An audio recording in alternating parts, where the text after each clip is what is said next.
Morning, artist, or should I say, Daryl in recovery. And it's Weaver again from the West Coast. It's 8:23 in the morning. It's November 7th, 2023. Caught part of the video, and I just couldn't take the rest of it. It's not you, it's me, pal. You were mentioning about Aaron Carter, and unfortunately, these young people, I just don't have them. I don't have any I don't have any connections to, and I'm still trying to understand the cultural shock. Up and coming singer, family man. Like I haven't seen enough of them already. What gets to me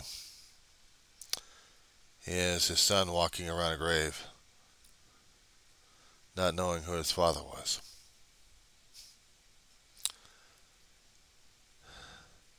The hardest damn thing for the kid to know is he can only know his dad from stories, but he won't be able to know his dad, period. I guess, and maybe in that aspect, I was going to say something different about it though, but I was going to say something in that aspect there, Daryl. Maybe in a way I relate with the damn kid myself. My father was a hit and run. Knocked off my ma, knocked her up, ditched. A lot of anger, a lot of resentment on that asshole. Only one time did I get my mother called him. I spoke to him probably at the age of 5 years old, and he hung up on me. Disappeared, and so did the money. We had child support coming in, and after that, disappeared. I guess Ma broke the cardinal rule of having me talk to him. Maybe there was agreement between him and my mother. I don't know. But I never saw him again, never heard from him again. Nobody knew. Like it disappeared or probably killed himself. More likely.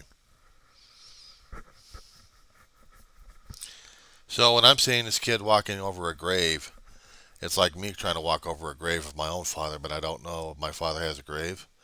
He's been scattered around. I don't know who and what he is. But in that essence, the kid's walking around death. Not death in a way that we know about a passage of soul going to heaven or wherever. No. Not knowing your dad, not having your dad there, removed from you. And the only way you know about your father is by stories. I guess that's what makes it more painful on this one, Daryl, is dealing with this particular situation here. It's making me more sympathetic to the kid.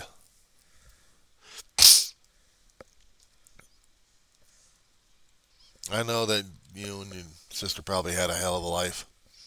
Turbulent, challenging, to say the least.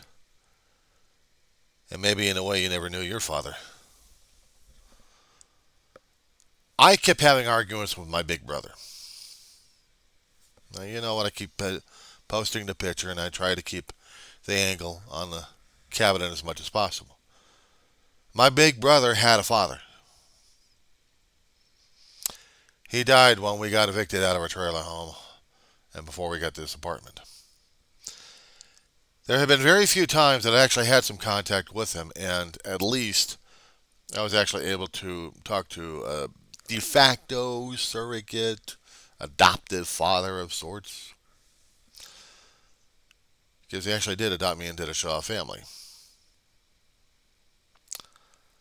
I can't tell you what kind of an honor that was.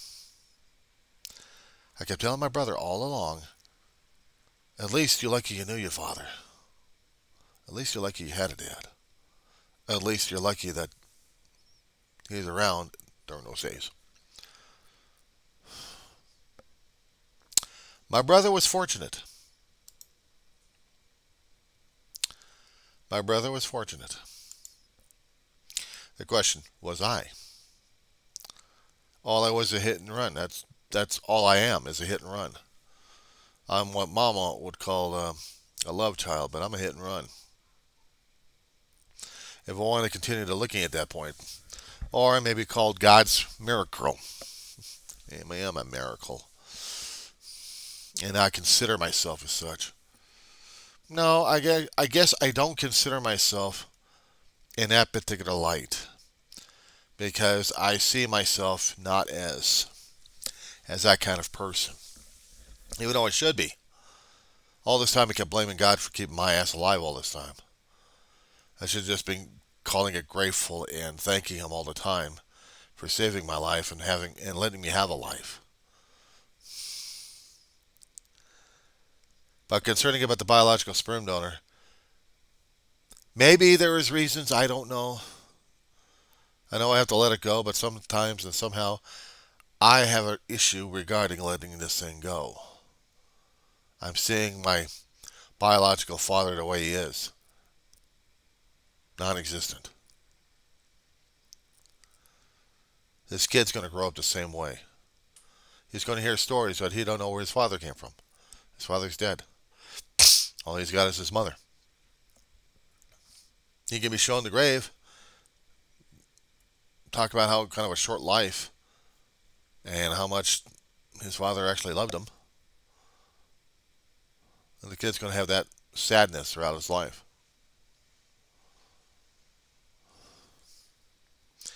The bigger sadness would have been, the harder, if he actually had known his father and know the feeling of it, of his father being ripped away from him.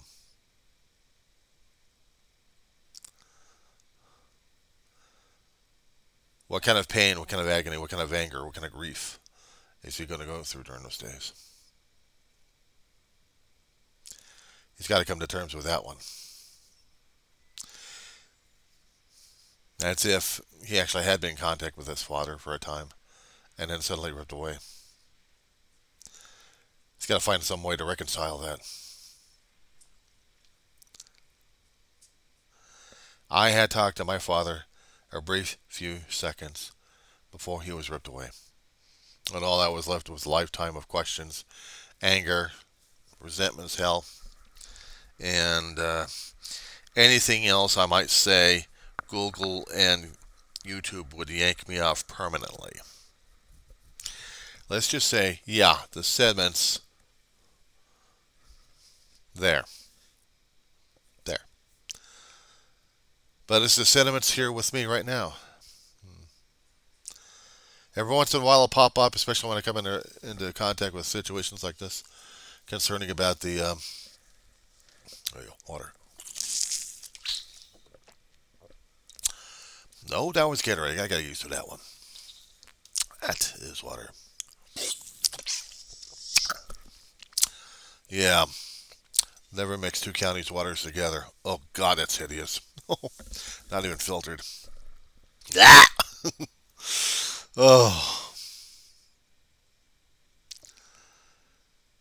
But yeah, Daryl, it's, yeah, that's, whew, heavy. And I referee of one particular young man and a kid. You're not going to hear me yelling and screaming at you about this one here, my friend.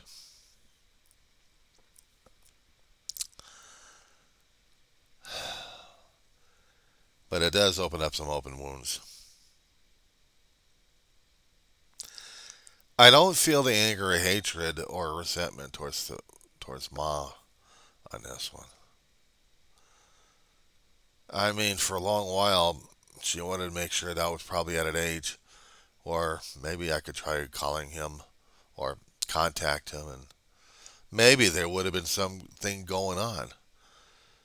But the thing of it is on him.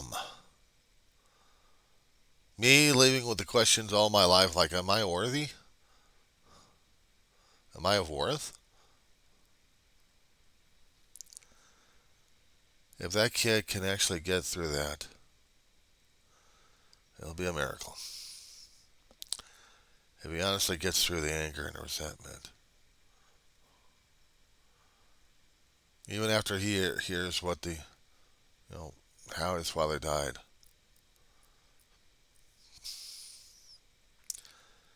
The agony of it is he'll never be able to talk to his father to understand why.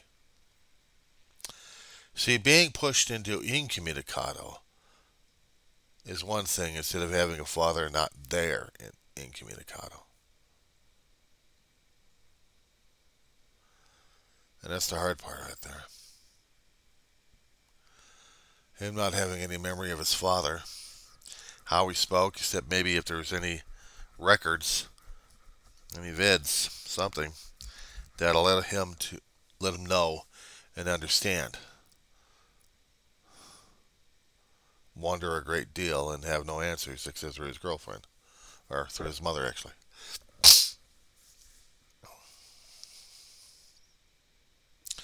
Mine, on the other hand, Daryl, is he disappeared off the face of the earth after I spoke to him, and that hurts worse. If I had not known the guy or knew of him a reputation and not spoken to him,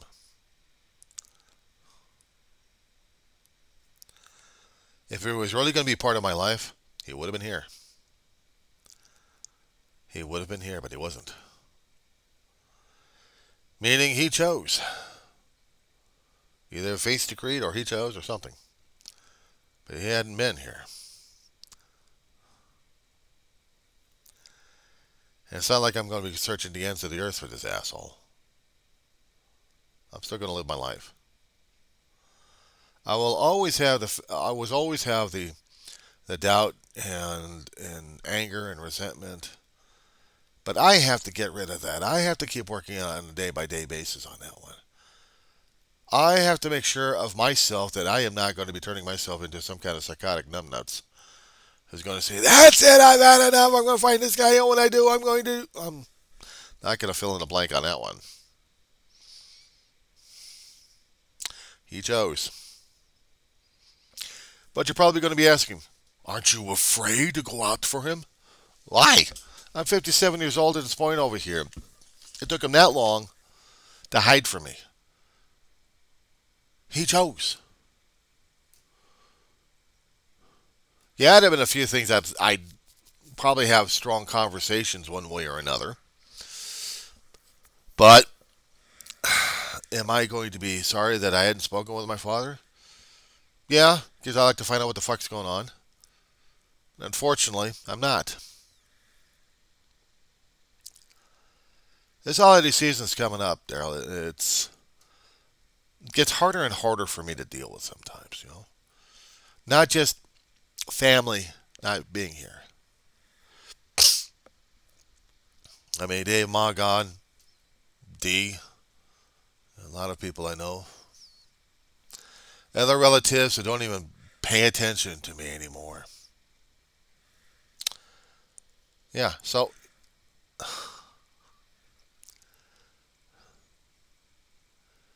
either I'm getting stuck used to being in pain all the damn time, or I really must be going crazy or something. I don't know. But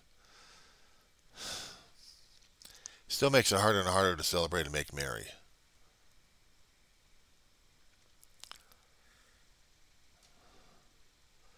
What would be the most unusual gift?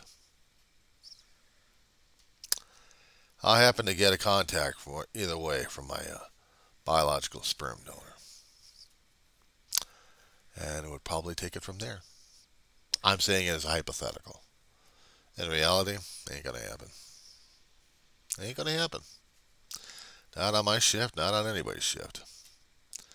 Except probably when I get to heaven, and God's probably going to keep us either talking or preventing me from having a strong powwow with the guy. But then again, violence is not allowed in heaven, is it? Okay, fine. Send me back to Earth with baseball bats. We'll discuss it. Of course, by that time, am I going to get any answers from the guy instead of him? Well, I'm going to let your imagination fly. Yeah, because there'll be a hell of a lot of resentments and angers at this point over here. But here's the thing. Uh, would I be doing most of the receiving end?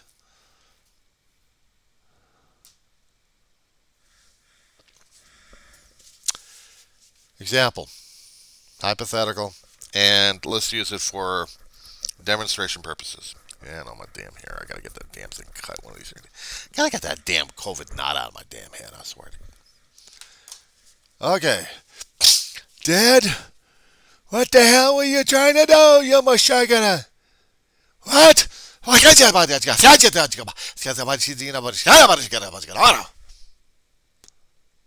know, it's demonstration of violence at this point over here. But this way I'm not hurting anybody, not even me. But still, the visualization is what takes off those community standards because I threatened to hit myself with a paper towel roll. And what would this mean for things down the road? He's a violent man.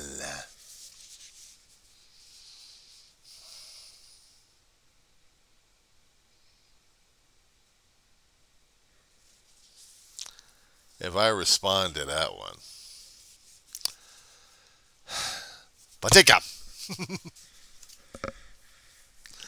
Yeah, I find it a little humorous, but violence isn't humorous. Violent isn't humorous. And here's the thing.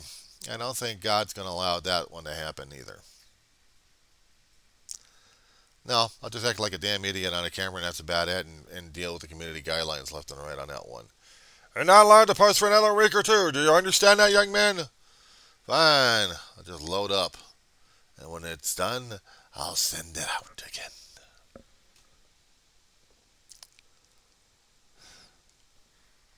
Anyway, had to get that off my chest. If not thumped across my head.